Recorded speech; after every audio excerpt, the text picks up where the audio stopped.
يا لهوي، لا يحيى حاسه ان انا مش شاطره ان انا ابقى شيف خالص خالص. شكلها تحفه، انا هعمل حاجه عظيمه النهارده.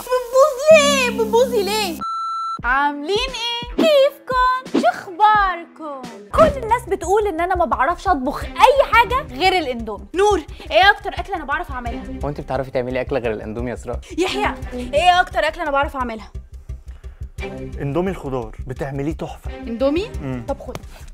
فعشان كده قررت اثبت لهم النهارده ان انا طباخه شاطره، وانه اكلي مش حلو بس، لا ده احلى بكتير من اكل المطاعم. فيديو النهارده هيكون عباره عن تحدي ما بين اكلي واكل المطاعم. هخلي نور ويحيى يختاروا اكتر اكله هم بيحبوها من المطاعم، وبعدين هشتريها وهطبخ زيها بالظبط. نور، اختار اكله واحده بتحب تشتريها من المطاعم. بيتزا طبعا. دي اسهل حاجه عندي. اختار اكله واحده بتحب تشتريها من المطاعم. بسرعه. ساندوتش برجر. ثواني ويكون عندك. وفي اخر التحدي نور ويحيى هيغمضوا عينيهم وهيدوقوا الاكلتين من غير ما يعرفوا انهي بتاعتي وانهي اللي انا شارياها من المطعم. لو اختاروا اكلتي هاخد لقب احسن طباخه، وهم لازم يعترفوا بكده. اما بقى لو اختاروا اكله المطاعم ان شاء الله لا، هعترف ان انا فاشله في الطبخ وهسيبهم يجيبوا اكل من بره زي ما هم عايزين.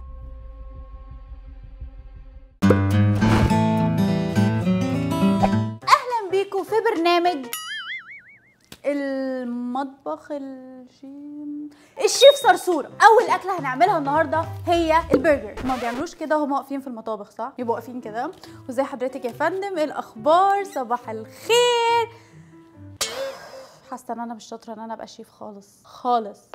ورقه وقلم واكتبي معايا يا ست الكل المكونات اللي احنا محتاجينها عشان نعمل اطيب برجر في العالم. البرجر بتاعي اسراء's برجر. حلو الاسم ده. تخيلوا لو فتحت مطعم وسميته اسراء's برجر. هفكر افتح ما اعمل الاكله الاول وبعد كده افتح المطعم، لان انا لو فتحت المطعم الاول وبعد كده قررت ان انا اعمل اكل ممكن اطلع ما بعرفش اعمل. يلا نعمل برجر. المكونات. يا ربي مش بعرف اطبخ. حاسه مش بعرف اطبخ. اوكي لا هعرف. لحمه مفرومه عشان نعمل بيها البرجر، العيش اللي هنحط بينه البرجر، وصوصز عشان نعمل الصوص بتاع البرجر، عشان مش هعمل صوص واحد انا هستخدم 3 عشان انا فظيعه، مخلل وبصل وطماطم وخيار وزبده وجبنه. جبنه هغرق البرجر جبنه، عشان انا كل ما بروح مطعم ببقى نفسي البرجر يبقى كله جبنه، بيجي جبنه قليله، فانا طالما هعمل البرجر بتاعي هغرقه جبنه. جاهزين؟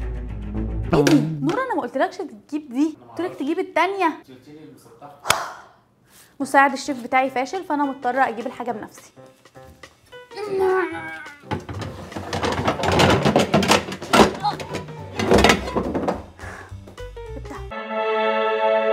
اول حاجه المفروض نعملها ان احنا ندهن الطاسه دي زبده، فالاول نشوفها سخنه ولا لا.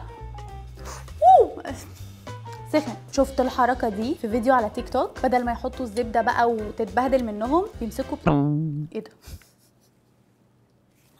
شكلها عامل كده ليه؟ ماليش دعوه، انا شفت الحيله دي على تيك توك وهستخدمها. ودلوقتي هبتدي اخد قطعه من اللحمه المفرومه واعملها كوره واحطها زي ما بشوف في الفيديوز. جماعه انا النهارده هعمل حاجه اسمها سماش برجر، اللي هو البرجر اللي بيتضغط ده، عشان انا حاسه ان طعمه هيكون احلى من اي برجر، فلازم اكسب النهارده، فلازم اعمل حاجه اكسترا وتكون تحفه. حط الثانيه. بعد كده بصوا بقى الحركه دي. بفعصه، افضل افعص فيه افعص فيه لو عشان كده هو اسمه سماش اللي هو يعني اهرس البتاع ده.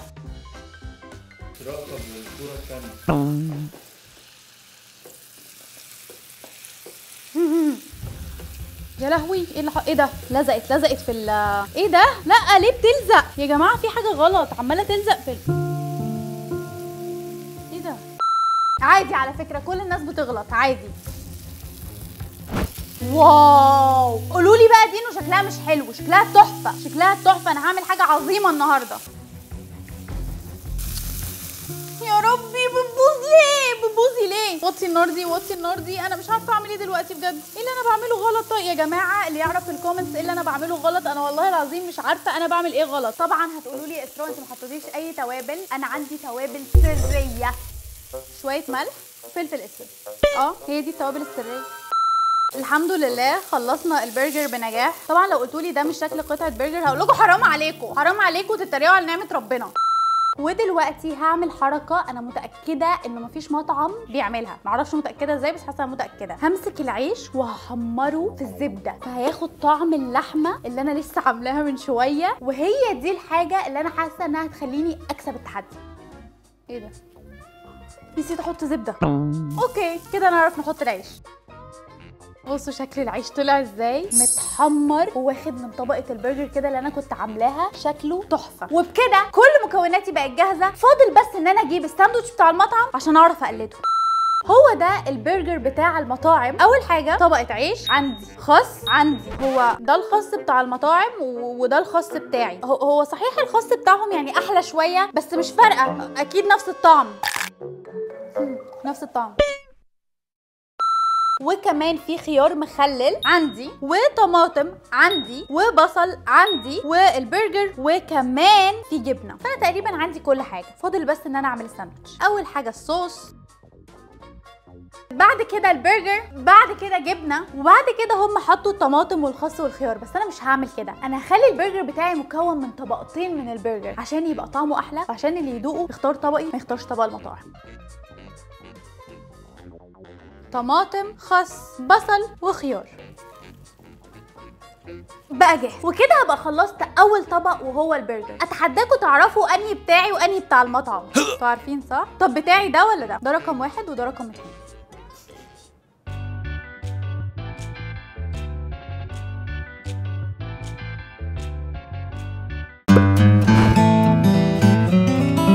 جماعه انا كنت مقتنعه ان انا اقدر اعمل بيتزا احلى من البيتزا بتاعت بره، لغايه لما اشتريت البيتزا بتاعت بره. ثانيه واحده هوريها لكم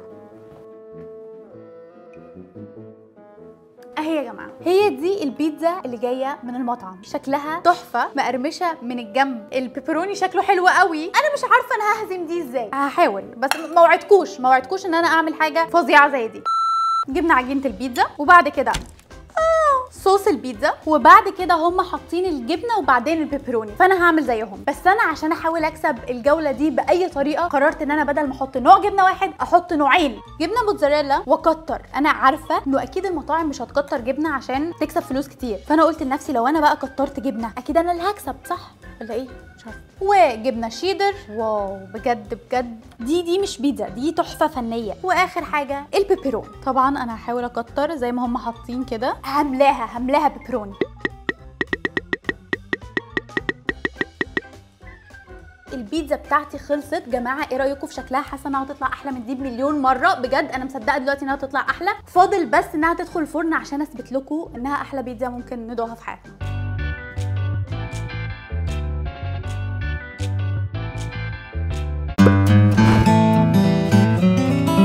ودلوقتي يا جماعه هقدم لكم اكتر شخصين بيقولوا على اكلي وحش.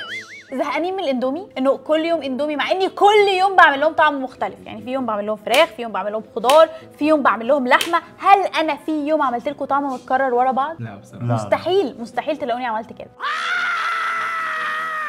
فالنهارده هثبت لهم ان انا بعرف اعمل بيتزا وبرجر.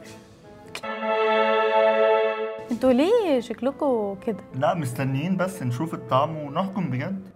انت حاسس مين اللي هيكسب، انا ولا المطاعم؟ المطاعم صعبين بجد والله. جبل. هل في حد محترم ليه اخت عامله له اكل يقول لها كده؟ بصراحه المطاعم طعمها حلو قوي.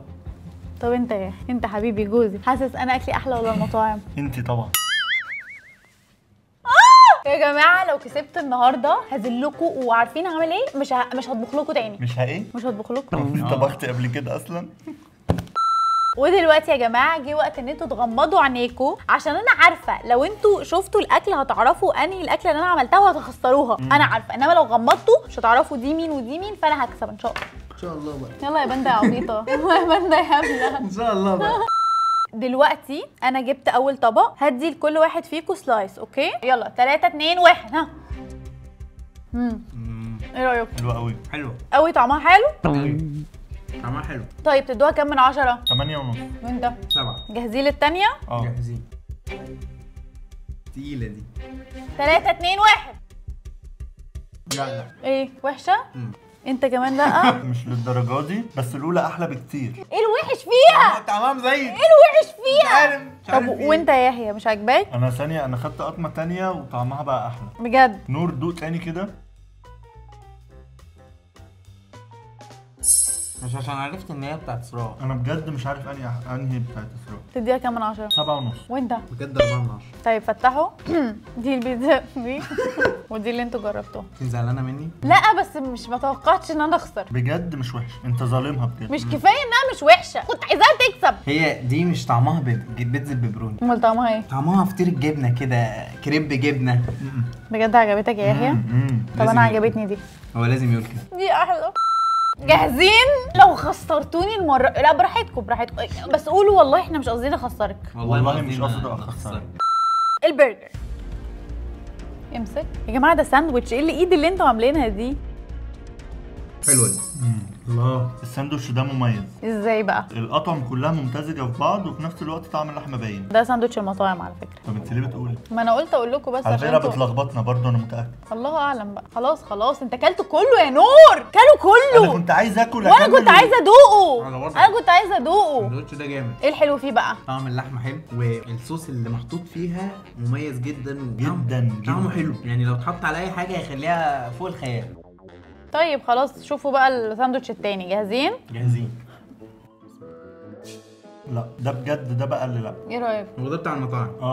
انا مش لا. هطلبه تاني ابدا، ولا دايق لحمه ولا دايق جبنه ولا دايق صوص، بجد عيش وجواه حاجه بس بتتمضغ خلاص. طيب يعني طب ليه بتقولوا عليه كده؟ لا خلاص باينه قوي باينه. طب احنا ما قيمناش ولا الاولاني ولا يلا الثاني. قيم الاولاني. 1 2 3 9 8 من 10. تمام. والتاني 1 2 3 6 من 10. تمام. حلو قوي حبيبي. جوز وانا جوزي. لا انت مش جوز. جوزك ايه؟ طب ما انا اخوكي يا لا يلا اخويا هنعمل لك ايه؟ يلا فتحوا عينيكم، اللي على اليمين هو الاولاني وعلى الشمال التاني. اللي على اليمين هو الاولاني. ايه؟ ازاي؟ صدقني. لا يا اسطى لا لا. صح يا جماعه، بتاعي هو الاولاني. جاهزين تعرفوا النتيجه اللي انتوا حددتوها بنفسكم؟ انا ما اخترتش حاجه. انا مش مطمن. انا برضه. النتيجه عدد النقاط اللي اخدها اكل المطاعم. عدد الايه؟ النقاط. النقط 26.5 نقطة. يا جزمة بتحيي المطاعم. يا جزمة انت عامل مزدوج. 26 نقطة. على فكرة يا جماعة، انا بجد في الحياة الحقيقية بعرف اطبخ حلو قوي، بس عادي بكسل، بس انا بعرف اطبخ صح؟ عدد النقط اللي انا خدتها بقى، جاهزين؟ 29 نقطة. 29 نقطة، يعني أنا كسبت بكام؟ بالعافية. كده لا. يبقى لازم تشهدوا انتوا الاثنين ان انا اكلي احلى اكل في العالم. اكل اسراء هو احلى اكل في العالم بالعافيه. بالعافية. انا مش عايزه اتعامل معاكم تاني ابدا. خلاص واقول لكم على حاجه، بنهزر. مفيش اكل من بره لمده شهر، مفيش ولا لقمه هتتجاب من بره. لا يا اسراء كله اللي طب براحتك انا خلاص، انت جاي روح عند ماما وهات. في البيت ده مفيش ديليفري هيخبط على الباب، مفيش ديليفري هيخبط. هو بيخبط كده اصلا، بيخبط كده هيخبط كده. طب بص، مرتين في الاسبوع. يلا امشوا من هنا، سيبوني انا هروح اعمل سندوتش برجر من بتاعي. طب وانا كمان وانت عايز سندوتش وانت عايز سندوتش، مش هعمل لكم حاجه خلاص. مش أرجوك. هعمل لكم اكل تاني، اطلبوا الاكل البرجر المعفن لا، بتاع لا، لا، بره. ما أنا قلت لك برجر أنا شهدت. المعفن. وأنا برضه وسع إيه يا وسع، سلام، انا هعمل طب برجر براحتك. بتاعي. لا وسع. أفهمك. هعمل أفهمك. برجر بتاعي. يا لهوي لا يا يحيى نهار ابيض. يا نهار اسود، انت وقعت ازاي؟ كرسي اتكسر. اسراء مش قادره، رجلي وجعني قوي. هنقوم. قوم مش قادر بجد رجلي. طب رجلك حصل لها حاجه؟ طب يا جماعه، احنا مضطرين ننهي الفيديو هنا عشان نشوف يحيى رجله حصل لها ايه ونعمل له سندوتش برجر. مالك يا حبيب قلبي، مالك يا قلبي.